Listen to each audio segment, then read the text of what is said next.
জন্মদিন কেন্দ্র করে বেদাত করা যাবে না। রাসূলুল্লাহ সাল্লাল্লাহু আলাইহি সাল্লাম বাড়াবাড়ি করতে নিষেধ করেছেন। ইবনে মাজার 3085 নম্বর হাদিস, নবী বলেন ইয়াকুম ওয়াল গুলুওয়া ফিদ্দীন, দ্বীনের ব্যাপারে, ধর্মের ব্যাপারে তোমরা বাড়াবাড়ি করা থেকে বাঁচো। ফাইন্নাহু আহলাকা মান কানা ক্বাবলাকুম আল গুলুউ ফিদ্দীন, দ্বীনের ব্যাপারে বাড়াবাড়ি করার কারণে অতীতের জাতি ধ্বংস হয়ে গেছে, তোমরা এরকম করবা না। 9 নাম্বার, কেউ যদি বলে নবী তো এগুলা করতে নিষেধ করেন নাই, এক্ষেত্রে আমাদের জবাব হলো নবী পূর্ণাঙ্গ শরীয়ত রেখে গিয়েছেন।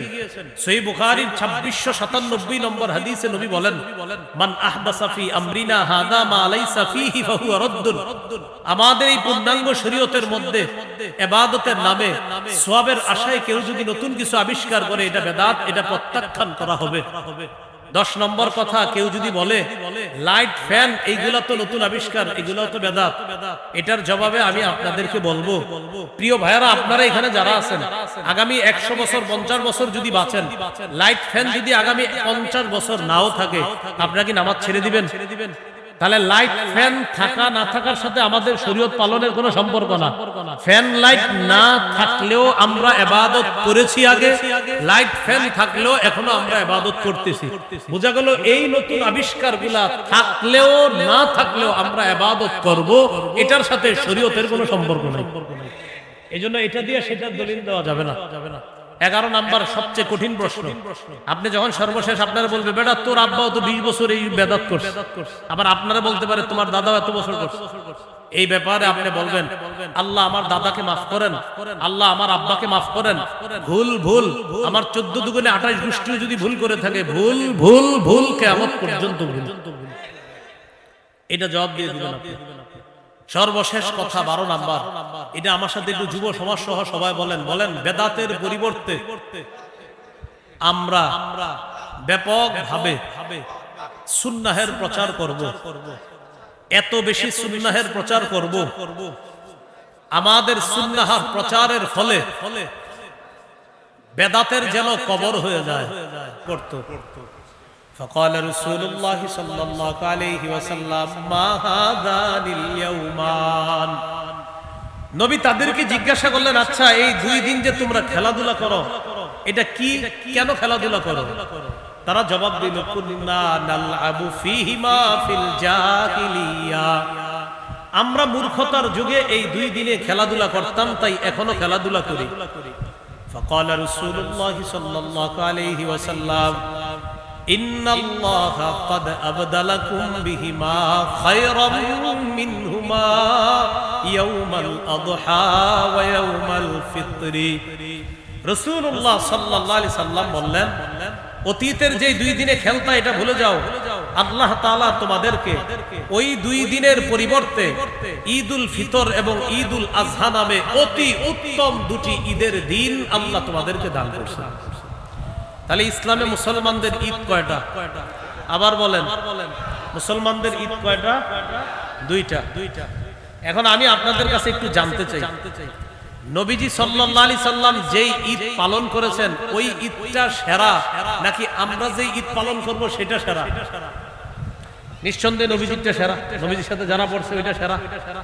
এখন অনেক জায়গায় দেখবেন দেয়ালে লেখা, অথবা অনেক মানুষ আপনাদেরকে বলবে সকল ঈদের ঈদ ঈদে মিলাদুন নবী, সকল ঈদের সেরা ঈদ ঈদে মিলাদুন নবী। আমি শ্রদ্ধার সাথে তাদের এই কথা গ্রহণ করে বলি, আপনি যে বললেন সকল ঈদের সেরা ঈদ ঈদে মিলাদুন নবী, আপনার এই কথাটা শ্রদ্ধার সাথে গ্রহণ করে আমি বলি, আপনি যেই ঈদ পালন করেন এটার যদি সকল ঈদের সেরা ঈদ হয়, আমরা বলবো আমার নবী যেটা পালন করছে সেটা হবে সকল ঈদের সেরা ঈদ। এখন কথা হলো আপনারা যেটা করেন সেটা আমার নবী করছে কিনা? জবাব হলো না। অতএব আমার নবী যেই ঈদ করছে সেটাই সেরা ঈদ, আপনাদেরটা যেটা এটা সেরা ঈদ না। কোথাও যদি দেখেন লেখা আছে ঈদে মিলাদুন নবী সকল ঈদের সেরা ঈদ, আপনি নিচে লিখবেন প্রিয় ভাইয়া শ্রদ্ধার সাথে আমিও আপনাকে বলছি, আপনি বলছেন আপনার ঈদ সকল ঈদের সেরা ঈদ, আমি নিচে লিখে দিলাম আমার নবীর ঈদ সকল ঈদের সেরা ঈদ। আপনি খালি আগে যেমন আমরা দুইজন, তুমি বলতেছি ঈদ মিলাদুন নবী সেরা ঈদ, আমি বলতেছি নবীরটা সেরা ঈদ। টেনশনে পড়ে গেছে নবীর ঈদ আর ঈদে মিলাদুন নবী কোনটা? তো আমি বলতেছি আপনি কোনটা? আমি ঈদে মিলাদুন নবী সেরা ঈদ বলি। মানি কোনটা? ওই যে 12ই রবিউল আউয়ালে আমরা একটু আনন্দ উল্লাস করবো, ঘুরবো ফিরবো, খামু শেষে মিষ্টি ইত্যাদি, যাই হোক। তো উনি বলতেছে ঈদে মিলাদুন নবী এটা হলো সকল ঈদের সেরা ঈদ। তো আমি বললাম ঠিক আছে, আপনার কথা শ্রদ্ধার সাথে গ্রহণ করে বলছি আমার নবীরটা সেরা ঈদ। উনি কয় নবীর ঈদ মানি? আমি বলি নবী যে ঈদ করছে। তখন বলতেছে নবী যে ঈদ করছে সেটা কোন ঈদ? আমি বললাম সেটা 2 ঈদ। এখন উনি বলতেছে আমি যেটা করি, আমি বললাম এটা আপনাদের বানানো ঈদ। এখন বলে সেরা কোনটা? আমি কই নবীরটা। আমি খালি প্রশ্ন করবেন, আপনি আগে বলেন নবীরটা সেরা না আপনারটা সেরা। টেনশনে পড়ে যাবে যদি বলে আমারটা, টেনশন। এইজন্য যারা বলবে ঈদে মিলাদুন নবী সকল ঈদের সেরা ঈদ, আপনি বলবেন আগে বলেন নবীর ঈদ সেরা না আপনারটা সেরা। তো তখন সে বলবে নবীর ঈদ সেরা, বলবেন নবীর ঈদের মধ্যে ঈদে মিলাদুন নবী নাই, তাই আপনারটা সেরা না, নবীর ঈদ সেরা। এটা হলো ঠান্ডা মাথায় বলতে হবে। এবার বলতে হবে যে আপনার ঈদ সেরা না নবীরটা সেরা। তো তুই টেনশনে পড়ে যাবে, কারণ আশিক রাসূল হইলে এটাই বলতে হবে যে নবীর ঈদ সেরা ঈদ। তখন বলবেন নবীর ঈদের মধ্যে আপনাদের এই ঈদটা পাওয়া যায় না, অতএব আমার নবীর ঈদ সেরা ঈদ। এটা আপনিও বললেন, আর আমরা তো স্বীকারই করি আমাদের নবীর ঈদ সকল ঈদের সেরা ঈদ। আল্লাহ আমাদেরকে এই কথাগুলো বুঝে শুনে আমল করার তৌফিক দান করেন। বলেন ইসলামী ঈদ কয়টা? সহিহ বুখারীর বর্ণনা 963 নম্বর হাদিস। হাদিসের বর্ণনাকারী আব্দুল্লাহ ইবনে ওমর রাদিয়াল্লাহু তাআলা আনহুমা তিনি বলেন, কানা রাসূলুল্লাহ সাল্লাল্লাহু আলাইহি ওয়াসাল্লাম ওয়া আবু বকর ওয়া উমর ইউসাল্লুনাল ঈদাইন ক্বাবলাল খুতবা। আব্দুল্লাহ ইবনে ওমর রাদিয়াল্লাহু তাআলা আনহুমা বলেন, রাসূলুল্লাহ সাল্লাল্লাহু আলাইহি ওয়াসাল্লাম, আবু বকর, ওমর তারা সকলেই খুতবার আগে 2 ঈদের নামাজ আদায় করতেন। বলেন তো খুতবার আগে নবী কয় ঈদের নামাজ পড়তেন? আবু বকর সিদ্দিক কয় ঈদের নামাজ পড়তেন? ওমর ফারুক রাদিয়াল্লাহু তাআলা আন কয় ঈদের নামাজ পড়তেন? 2 ঈদের। অতএব ঈদ কয়টা? 2টা। আবু দাউদের 1148 নম্বর হাদিস। এই হাদিসের মধ্যে আসছে জাবির ইবনে সামুরা রাদিয়াল্লাহু তাআলা আনহুর বর্ণনা। তিনি বলেন, সাল্লাইতু মা'আন নবী সাল্লাল্লাহু আলাইহি ওয়াসাল্লাম গায়রা মাররাতিন ওয়ালা মাররাতাইনি আল ঈদাইনি বিগাইরি আযানিন ওয়ালা ইকামা। জাবির ইবনে সামুরা রাদিয়াল্লাহু তাআলা আনহু বলেন, আমি একবার দুইবার নয় অসংখ্য অগণিত বার আযান এবং ইকামত ছাড়া রাসূল সাল্লাল্লাহু আলাইহি সাল্লামের সাথে 2 ঈদের নামাজ আদায় করতে। তাহলে নবীজির সাথে জাবির ইবনে সামুরা সাহাবী কয় ঈদের নামাজ পড়ছে? 2 ঈদের। অতএব ইসলামে মুসলমানদের ঈদ কয়টা? 2টা। 3 নাম্বার কথা, মিলাদুন নবী মানে কি? মিলাদ অর্থ হলো জন্ম। আন নবী মানে মুহাম্মদ সাল্লাল্লাহু আলাইহি ওয়াসাল্লাম। মিলাদুন নবী অর্থ হলো মুহাম্মদ সাল্লাল্লাহু আলাইহি ওয়াসাল্লামের জন্ম। আমাদের সমাজে যদি কাউরে বলেন আপনি মিলাদ আছে, যদি বলেন ঘরে মিলাদ আছে, তখন তার মাথায় আসে যে ঘরে গিয়ে কিছু কাজ করতে হবে, করার পর একটা দোয়া আছে, দোয়ার পরে বিরিয়ানি আছে অথবা জিলাপি আছে। আমাদের সমাজে যদি কাউকে বলেন যে ভাই ঘরে মিলাদ আছে, তো আপনি বুঝবেন কি জানেন? ঘরে মিলাদ মানে ওখানে যাবো, যাওয়ার পরে কিছু ঘটনা ঘটবে, এরপর হুজুর একটা মুনাজাত দিবে, তারপর হয়তো এটা কিন্তু আপনার আমি শ্রদ্ধার সাথেই বলতেছি, এটা আবার অন্যভাবে নিয়ে না, মানে আমাদের সমাজে এটারই মিলাদ মনে করে। কিন্তু আমারও যদি কোনো সময় কেউ বলেন হুজুর ঘরে আসেন মিলাদ আছে, তো আমি বলবো মিলাদ আছে তো আমারই নিবেন কেন? যদি বলে তো কারে নিব? আমি বলবো মিলাদ মানি তো জন্ম, মানে আপনার কি ছেলে হবে না মেয়ে হবে না নাতি নাতনি হবে সেটা তো আমি জানি না। ওই ধাত্রী মা যারা আছে, জন্ম নিলে সন্তান জন্মগ্রহণ করার সময় যাদেরকে কাজে লাগে ওই ডাক্তার বাক্তার কাউরে নিয়ে যাবে না। না বুঝা ঠিক বলছেন। মিলাদ, মিলাদ অর্থ কি? হ্যাঁ সবাই বলেন। তাহলে আমার ঘরে মিলাদ আছে মানে আমার ঘরে জন্ম আছে। আপনি যে বলতেছেন আমার ঘরে চলেন মিলাদ আছে মানে কেউ হবে, জন্ম নিবে। এই জন্য আগে ক্লিয়ার হতে হবে এটা মিলাদ অর্থ কি। তা আপনি কেন বলেন যে বাসায় চলেন মিলাদ আছে, মিলাদ মানে জন্ম আছে, কেউ আপনার নাতি হবে? অনেক মানুষ এই কথা নিয়ে আমাদের সাথে তর্ক করতেছে, আরে ভাই মিলাদ অর্থ তো জন্ম, তা আপনি কেন এটা অন্য কিছু বুঝবেন? আপনারা বিভিন্ন ব্যানারে লেখেন মিলাদ মাহফিল মানে জন্ম, কারো জন্ম মাহফিল হবে এখানে? লেখে মিলাদ মাহফিল মানে জন্ম মাহফিল। যদি বলেন হ্যাঁ জন্ম মাহফিল, তাহলে লেখেন মিলাদ মাহফিল। মিলাদ মাহফিল অর্থ যদি হয় জন্ম মাহফিল মানে একজন এই মঞ্চে জন্ম নিবে, এটা যদি হয় সমস্যা নেই, লেখেন। বলেন দোয়া অনুষ্ঠান, বলেন সবাই দোয়া অনুষ্ঠান, দোয়া মাহফিল। হ্যাঁ, এটাই বলতেছি আমি। মিলাদ অর্থ কি? সবাই বলেন মিলাদ অর্থ কি? তাহলে মিলাদুন নবী অর্থ মুহাম্মদ সাল্লাল্লাহু আলাইহি সাল্লামের জন্ম। আজকে থেকে যদি কেউ আপনাদেরকে বলে মিলাদ মানেন, আমার সাথে জবাব দিবেন, বলেন জন্ম অর্থে মিলাদ মানি। আমার জিজ্ঞাসা করেন সবাই, মিলাদ মানেন? জিজ্ঞাসা করেন। জন্ম অর্থে মিলাদ মানি। এবার আপনাদেরকে আমি জিজ্ঞাসা করি, মিলাদ মানেন? হ্যাঁ, এই পুরাটা বলবেন। হ্যাঁ, জন্ম অর্থে মিলাদ মানি। কারণ ও যদি বলেন মিলাদ মানি, তার ওর মাথায় তো এটা আসবে, কিছু হবে ঘরে গিয়ে, এরপরে তারপর শেষে জিলাপি দিবে, এরকম না। তাহলে মিলাদ মানেন জন্ম অর্থে মিলাদ মানি। তো মিলাদুন নবী অর্থ মুহাম্মদ সাল্লাল্লাহু আলাইহি সাল্লামের জন্ম। 4 নাম্বার কথা, নবীজির জন্ম বার কবে? মুসনাদে আহমদ 4 নাম্বার খন্ড 172 নম্বর পৃষ্ঠা। ওলিদা রাসূলুল্লাহ সাল্লাল্লাহু আলাইহি ওয়াসাল্লাম ইয়াউমাল ইসনাইন। রাসূলুল্লাহ সাল্লাল্লাহু আলাইহি সাল্লাম সোমবারে জন্মগ্রহণ করেছেন। 5 নাম্বার আলোচনা, নবীজির জন্ম তারিখ কবে? এটা সবাই একটু মন দিয়ে শুনেন। কেউ বলেন নবীজির জন্ম তারিখ 2 রবিউল আউয়াল, কেউ বলেন 8 রবিউল আউয়াল, কেউ বলেন 9 রবিউল আউয়াল, কেউ বলেছেন নবীর জন্ম 10 রবিউল আউয়াল, কেউ বলেছেন 12 রবিউল আউয়াল, কেউ বলেছেন 17 রবিউল আউয়াল, কেউ বলেছেন রবিউল আউয়ালের 8 দিন বাকি থাকতে নবীর জন্ম, কেউ আবার বলেছেন রমজানের 12 রমজান নবীর জন্ম। এটা কিন্তু নতুন শুনছি একদম। 12 রমজান নবীজির জন্ম। একটা কথা আপনারা আমার সাথে একমত হবেন আশা করি, যে নবীজির জন্ম নিয়ে মতভেদ আছে। এই ব্যাপারে আমি আশা করি একমত হবেন। কি আছে? মতভেদ আছে। আল্লামা মুহাম্মদ ইবনে কাসির রাহমাতুল্লাহি আলাইহি আল বিদায়া ওয়ান নিহায়ার মধ্যে তিনি সবগুলো তারিখকে উনি দুর্বল প্রমাণিত করে গুরুত্ব দিয়ে তিনি 3টা তারিখ আলোচনা করেছেন। কয়টা? 2 রবিউল আউয়াল, 8 রবিউল আউয়াল, 12 রবিউল আউয়াল। 2 রবিউল আউয়ালের আলোচনাটা একটু মন দিয়ে শুনেন। মুহাম্মদ ইবনে সাদ তাবকাত ইবনে সাদের মধ্যে আছে, তিনি তার উস্তাদ ওয়াকিদি থেকে বর্ণনা করেছেন। ওয়াকিদি তার উস্তাদ আবু মাশার থেকে বর্ণনা করেছেন। একটু সামনে আসুন, আমার দিকে তাকান, এই যে দিক তাকান সবাই। এই উনি হলেন আমার উস্তাদ, ওনার থেকে আমি একটা বর্ণনা করেছি, আমি ওনার ছাত্র।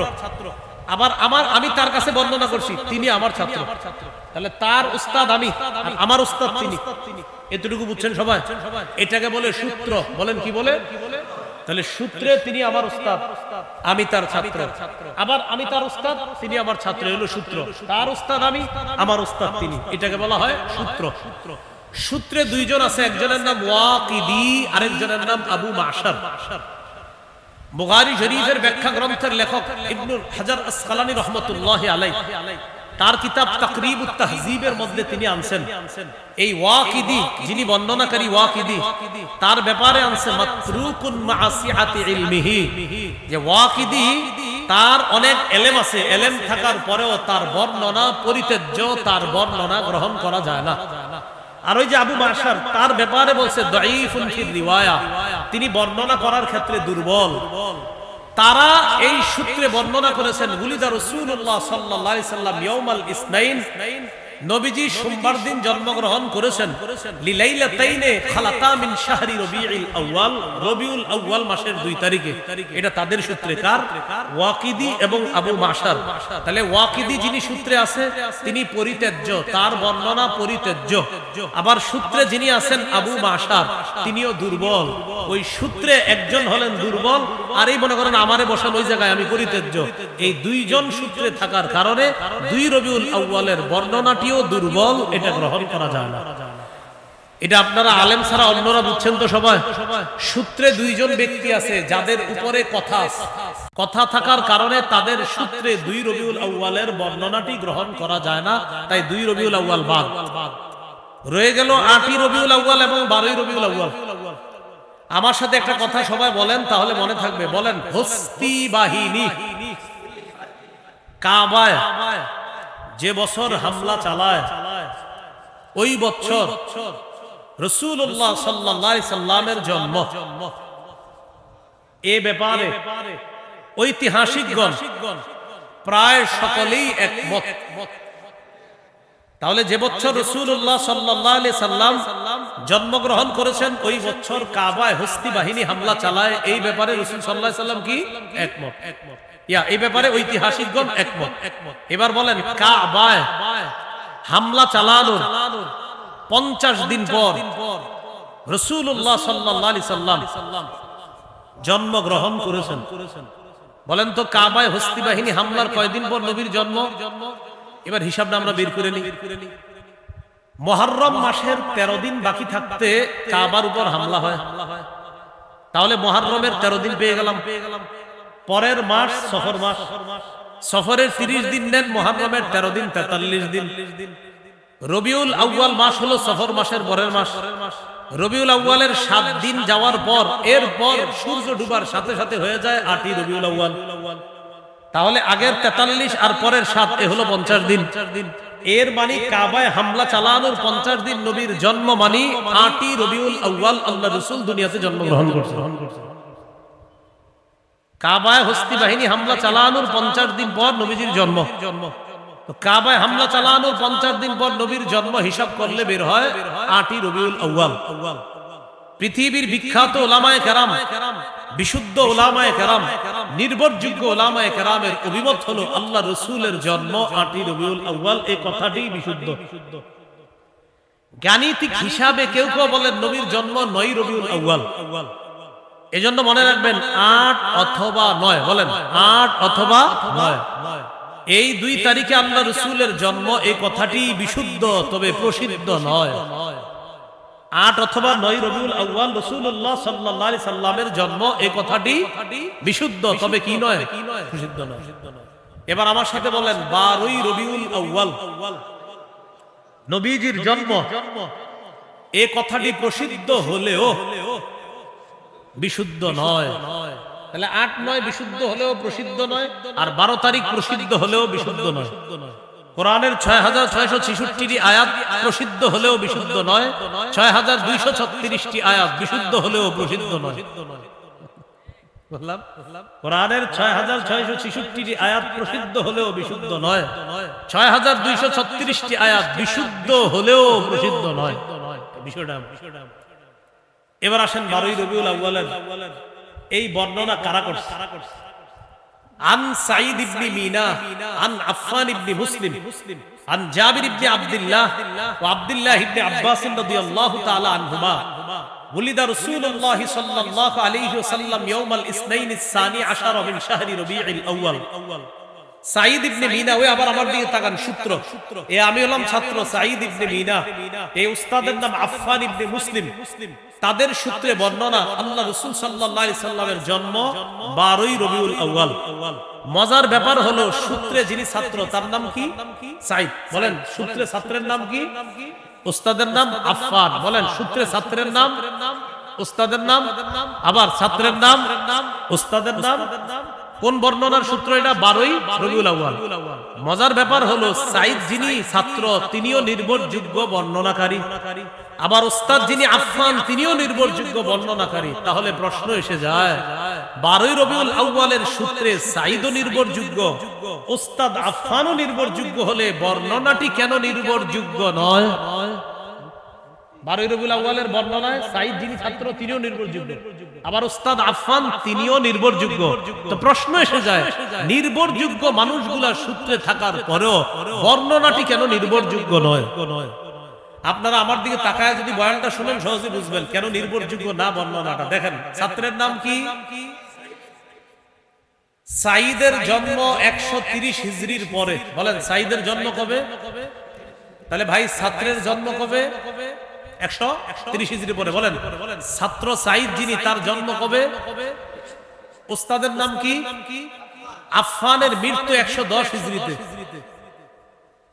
আবার মন দিয়ে শুনেন, উস্তাদ 110 হিজরিতে মারা গেছে, ছাত্র 130 হিজরির পরে জন্ম। ওলামা হযরতরা বুঝে ফেলছেন, অন্যরা মন দিয়ে আবার শুনেন। উস্তাদ 130 হিজরিতে মারা গেছে, ছাত্রের জন্ম 130, উস্তাদ 110 হিজরিতে মারা গেছে। তারও প্রায় 20 বছরেরও সময় পরে ছাত্রের জন্ম। কি বোঝা গেল? তারা ছাত্র উস্তাদি না। এই সূত্রকে বলা হয় বিচ্ছিন্ন সূত্র। বলেন কি বলা হয়? তাহলে উস্তাদ আর ছাত্র আসলে কি তারা উস্তাদ ছাত্র? এটাকে বলা হয় বিচ্ছিন্ন সূত্র, আরবিতে বলা হয় ইনকিতা, আর ইনকিতায়ের সূত্রকে বলা হয় মুনকাতি', আর মুনকাতি'র সূত্র নির্ভরযোগ্য দলিল হিসাবে গ্রহণযোগ্য নয়। তাই বর্ণনায় দুজন নির্ভরযোগ্য বর্ণনাকারী থাকলেও তাদের পরস্পরের সাক্ষাৎ না হওয়ার কারণে এই বর্ণনাটি নির্ভরযোগ্য নয়।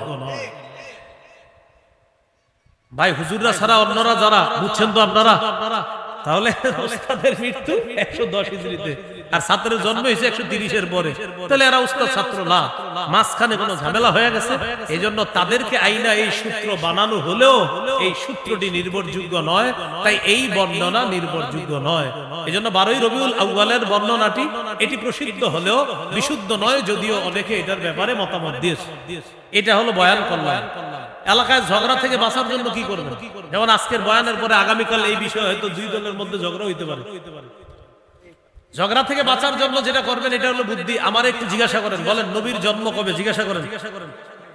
এবার ঝগড়া থেকে বাঁচার জন্য উত্তর দিতেছি। দেখেন, নবীজির জন্ম 8 থেকে 12ই রবিউল আউয়ালের মাঝে যে কোনো একদিন। 8 থেকে 12ই রবিউল আউয়ালের মাঝে যে কোনো একদিন, শিওর? হ্যাঁ শিওর। তাহলে এখন আর কেউ আর ঝগড়া করতে পারে না। বলবো কোন কবে? আপনি বলবেন 8 থেকে 12-র মধ্যে। 8 থেকে 12ই রবিউল আউয়ালের মাঝেই নবীজির জন্ম, এই কথা নিশ্চিত। এটা যদি আপনারে বলে, আমরা তো বললাম 8-এরও বর্ণনা আছে, 9-এরও বর্ণনা আছে, 10-এরও বর্ণনা আছে, 12-এরও বর্ণনা আছে। তো এই জন্য আপনি যদি চান যে না ঝগড়া করবেন না, তখন বলবেন 8 থেকে 12ই রবিউল আউয়ালের মাঝে যে কোনো একদিন। আপনি টেনশন করেন, আপনি কবে হলে খুশি হন। এ হলো ঝগড়া মুক্ত থাকবেন এইভাবে। এগুলো 6 নম্বর কথা, না 5 নম্বর কথা। 6 নম্বর কথা, ঈদে মিলাদুন নবী কিভাবে শুরু হলো? এটা আমার সাথে যদি একদম বলতে বলতে পড়াশোনা করে নেন, মুখস্থ থাকবে। বলেন 604 হিজরিতে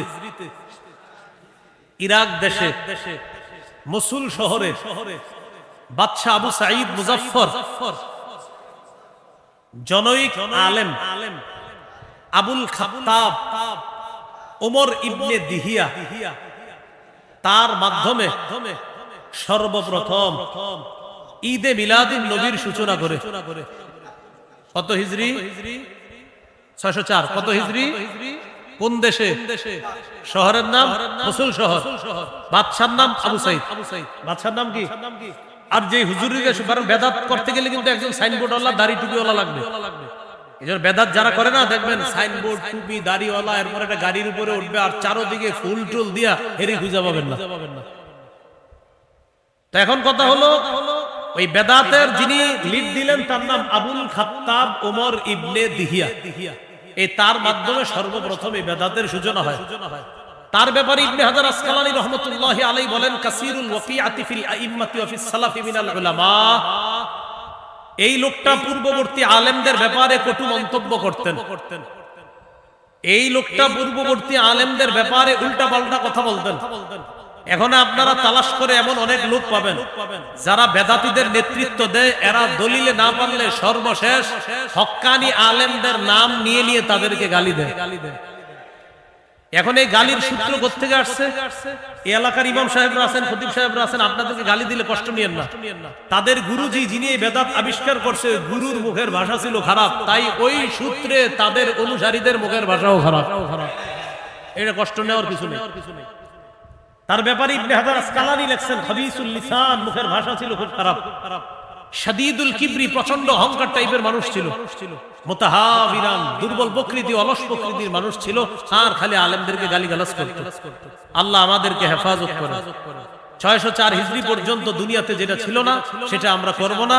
সেটা করে হঠাৎ এটার নাম দেওয়া সকল ঈদের সেরা ঈদ। যদি কেউ বলে, আমরা বলবো আমাদের নবীরটা সেরা ঈদ। যদি বলে সকল ঈদের সেরা ঈদ, আমরা বলবো আমাদের নবীর ঈদ সকল ঈদের সেরা ঈদ। যদি বলে তাদেরটা সকল ঈদের সেরা ঈদ, সুন্দরভাবে এমনি বলবেন আমাদের নবীর ঈদ সকল ঈদের সেরা ঈদ। 7 নাম্বার, মিলাদুন নবী, মানে নবীজির জন্মদিনে কোনো আমল আছে কিনা। সহিহ মুসলিমের 1162 নম্বর হাদিস, সুইলা রাসূলুল্লাহ সাল্লাল্লাহু আলাইহি সাল্লাম আন সাওমি ইয়াউমিল ইসনাইন। রাসূলুল্লাহ সাল্লাল্লাহু আলাইহি সাল্লামকে সোমবার দিন রোজা রাখার ব্যাপারে জিজ্ঞাসা করা হলো। নবীজি বললেন, ইয়াউমুন গুলিতু ফিহি, সোমবার এমন একটা দিন যেই দিনে আমি জন্মগ্রহণ করেছি, তাই এই দিনে আমি রোজা রাখি। তাহলে নবীজি জন্মদিনে কি রাখতেন? সোমবার বছরে একদিন, সেটা হলো 12ই রবিউল আউয়াল। হ্যাঁ, সোমবার কি বছরে একদিন না সপ্তাহে একদিন? তাহলে নবীজি সাল্লাল্লাহু আলাইহি সাল্লামের জন্মদিনের আমলটা কি বাৎসরিক না সাপ্তাহিক? হ্যাঁ, এখন থেকে বলবেন নবীজির জন্মদিনের আমল এটা সাপ্তাহিক, প্রতি সোমবার রোজা রাখবা, তাহলে শ্রেষ্ঠ আশিক রাসূলের পরিচয় পেয়ে যাবে। 12ই রবিউল আউয়াল এটা শুধু নবীজির এক বছর কেন্দ্র করে না। এবার আপনারা বলেন নবীজি তার জন্মদিনে কি খাইতেন না রোজা রাখতেন? এখন আপনারাই বলেন এই যে বছরে একটা যেটা হয় এটা কি রোজা রাখা হয়? আমি কিন্তু বলি না, আপনারা বলতেছেন কি করে। তাহলে নবীজি রাখতেন রোজা, আর আপনি কি আপনারাই বলতেছেন, আপনারাই বলেন কি হয়।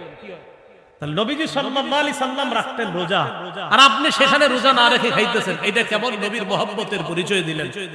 আমি আবারও বলছি, রাসূল সাল্লাল্লাহু আলাইহি সাল্লাম পূর্ণাঙ্গ শরীয়ত দুনিয়ার মধ্যে রেখে গিয়েছেন। এই শরীয়তের মধ্যে বেদাতের নামে নতুন কিছু আবিষ্কার যারা করে, যারা করতেছে, অতীতে এখনো ভবিষ্যতে তাদের বিরুদ্ধে আমাদের অবস্থান আছে, ছিল, থাকবে বেদাতের। আর ওই কথাটা কিন্তু বেশি প্রচার করবেন। প্রথম যেটা বলছি, আমরা আল্লাহর ওলির বিরুদ্ধে না, আল্লাহর ওলির কবরের বিরুদ্ধে না, কবর কেন্দ্র করে বেদাত, কুফর, শিরিক আর মেলার বিরুদ্ধে আমরা। 8 নাম্বার, জন্মদিন কেন্দ্র করে বেদাত করা যাবে না। রাসূলুল্লাহ সাল্লাল্লাহু আলাইহি সাল্লাম বাড়াবাড়ি করতে নিষেধ করেছেন। ইবনে মাজার 3085 নম্বর হাদিস, নবী বলেন ইয়াকুম ওয়াল গুলুওয়া ফিদ্দীন, দ্বীনের ব্যাপারে, ধর্মের ব্যাপারে তোমরা বাড়াবাড়ি করা থেকে বাঁচো। ফাইন্নাহু আহলাকা মান কানা ক্বাবলাকুম আল গুলুউ ফিদ্দীন, দ্বীনের ব্যাপারে বাড়াবাড়ি করার কারণে অতীতের জাতি ধ্বংস হয়ে গেছে, তোমরা এরকম করবা না। 9 নাম্বার, কেউ যদি বলে নবী তো এগুলা করতে নিষেধ করেন নাই, এক্ষেত্রে আমাদের জবাব হলো নবী পূর্ণাঙ্গ শরীয়ত রেখে গিয়েছেন। সহিহ বুখারীর 2697 নম্বর হাদিসে নবী বলেন, মান আহদাসা ফি আমরিনা হাদা মা লাইসা ফীহি ফাহুয়া রাদ্দুন, আমাদের এই পূর্ণাঙ্গ শরীয়তের মধ্যে ইবাদতের নামে সওয়াবের আশায় কেউ যদি নতুন কিছু আবিষ্কার করে, এটা বেদাত, এটা প্রত্যাখ্যান করা হবে। 10 নম্বর কথা, কেউ যদি বলে লাইট, ফ্যান এইগুলা তো নতুন আবিষ্কার, এগুলাও তো বেদাত, এটার জবাবে আমি আপনাদেরকে বলবো, প্রিয় ভাইয়ারা, আপনারা এখানে যারা আছেন, আগামী 100 বছর 50 বছর যদি বাঁচেন, লাইট ফ্যান যদি আগামী 50 বছর নাও থাকে, আপনারা কি নামাজ ছেড়ে দিবেন? তাহলে লাইট ফ্যান থাকা না থাকার সাথে আমাদের শরীয়ত পালনের কোনো সম্পর্ক না। ফ্যান লাইট না থাকলেও আমরা ইবাদত করেছি আগে, লাইট ফ্যান থাকলেও এখনো আমরা ইবাদত করতেছি। বোঝা গেল এই নতুন আবিষ্কারগুলা থাকলেও না থাকলেও আমরা ইবাদত করব, এটার সাথে শরীয়তের কোনো সম্পর্ক নাই।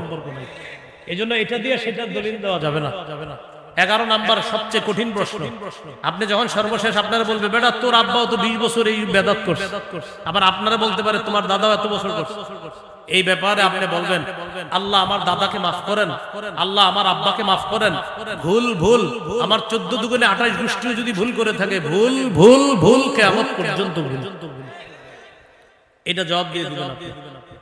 সর্বশেষ কথা 12 নাম্বার, এটা আমার সাথে একটু যুব সমাজ সহ সবাই বলেন বেদাতের পরিবর্তে আমরা ব্যাপকভাবে সুন্নাহের প্রচার করব। এত বেশি সুন্নাহের প্রচার করব, আমাদের সুন্নাহ প্রচারের ফলে বেদাতের যেন কবর হয়ে যায়। তাহলে বেদাতের বিপরীতে আমরা কি প্রচার করতে হবে? এই মাহফিলটা যুব সমাজের উদ্যোগে শোলাকিয়া, এই যে শোলাকিয়া মাঠে অনেকগুলা গাছ, এই গাছের মধ্যে সুবহানাল্লাহ লেখা থাকতে হবে, আলহামদুলিল্লাহ লেখা থাকতে হবে, আল্লাহু আকবার রাস্তার পয়েন্টে পয়েন্টে থাকতে হবে, ডান পাশে হাঁটা সুন্নত, রাস্তার পয়েন্টে লিখে দিবেন যে সুবহানাল্লাহ বলা, আলহামদুলিল্লাহ বলা, এটা বলার উপকারিতা কি? যেমন ওনার সাথে আমার দেখা, আমারে বলতে পারে আচ্ছা হুজুর সুবহানাল্লাহটা কে লিখলো, কি বলছে আমারে, কি বলছে, উনি কিন্তু সুবহানাল্লাহ বলে বলছে, জান্নাতে কিন্তু গাছ একটা হয়ে গেছে। আবার জিজ্ঞাসা করে আচ্ছা আলহামদুলিল্লাহটা কে লিখলো, আলহামদুলিল্লাহ বলে ফেলছে। আবার বলতেছে আল্লাহু আকবার, এটা কে লিখলো? আমাদের উজানি মাদ্রাসা যাইতে দেখবেন প্রায় গাছের মধ্যে সুবহানাল্লাহ, আলহামদুলিল্লাহ, লা ইলাহা ইল্লাল্লাহ, আল্লাহু আকবার, এইভাবে প্রচার করা। মসজিদের ওযুখানার মধ্যে লেখা থাকতে হবে মেসওয়াক করা সুন্নত। এগুলা লেখার কারণ কি? এই আপনার লেখা দেখা যদি 10 জন মেসওয়াক কিনে, তাহলে আপনি প্রচার করার কারণে রাসূল সাল্লাল্লাহু আলাইহি সাল্লাম তিরমিজির বর্ণনায় বলেছেন 2677 নম্বর হাদিস, একটা সুন্নত প্রচারের ফলে যদি অন্য কতজন আমল করে, আপনি একজন প্রচার করলেন আর 100 জন আমল করে, 100 জনের সওয়াব আপনার আমলনামায় দিবেন। এই জন্য ব্যাপকভাবে আমরা সুন্নাহের প্রচার প্রসার করব, বলেন ইনশাআল্লাহ। আল্লাহ আমাদের সকলকে কবর কেন্দ্রিক, মাজার কেন্দ্রিক, রবিউল আউয়াল মাস কেন্দ্রিক যে কোনো ধরনের বেদাত থেকে বেঁচে থাকার তৌফিক দান করেন। সুবহানাল্লাহি ওয়া বিহামদিহি, সুবহানাকাল্লাহুম্মা ওয়া বিহামদিকা, আশহাদু আল্লা ইলাহা ইল্লা আনতা আস্তাগফিরুকা ওয়া আতুবু ইলাইক। আজকের আলোচনাটা আমার সংকলন মিম্বরের আমানত দ্বিতীয় খণ্ডে পাবেন। আজকের যে আলোচনা বেদাত কুফর শিরিক, এই আলোচনা মিম্বরের আমানত দ্বিতীয় খণ্ডে পাবেন। অনলাইন থেকে সংগ্রহ করে নিতে পারেন। এখানে গাড়িতে ওরা নিয়ে এসেছে মিম্বরের আমানত, যাদের লাগবে 1 থেকে 6 খণ্ড ওদের কাছে আছে। প্রতিটা খণ্ডই আপনারা সংগ্রহ করে নিতে পারেন। আমি বলবো নিয়ে আপনারা বাসায় পড়াশোনা করবেন। আল্লাহ আমাদের সকলের আজকের এই উপস্থিতিকে কবুল করে নেন। আলহামদুলিল্লাহ রাব্বিল